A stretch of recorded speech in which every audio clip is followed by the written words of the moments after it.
الحبايب الغاليين، ربنا يبارك فيكم ويحفظكم يا رب. ان شاء الله باذن الله، يعني بناء على بعض المقترحات اللي احنا تلقيناها على القناه، ان احنا نبدا نصور بعض الاماكن في اسطنبول اللي هي تعتبر مش معتاده شويه ان هي تكون معروضه على القنوات او على السوشيال ميديا. وفعلا بدانا في اعداد بعض الاماكن اللي احنا بنشوفها واحنا راكبين مواصلات او احنا ماشيين على رجلينا.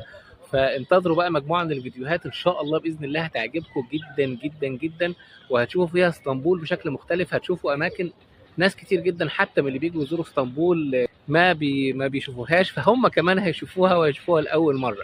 ان شاء الله باذن الله الفيديوهات اللي هنعرضها على القناه تعجبكم، ان شاء الله القناه كلها تكون بتعجبكم. وفي انتظار ان شاء الله باذن الله اشتراككم وتفعيلكم زر الجرس ولايكاتكم واعجابكم بالمحتوى القناه، وكمان مقترحاتكم اللي هي بتفيدنا ان احنا نفضل موجودين ونفضل نطور في محتوى القناه.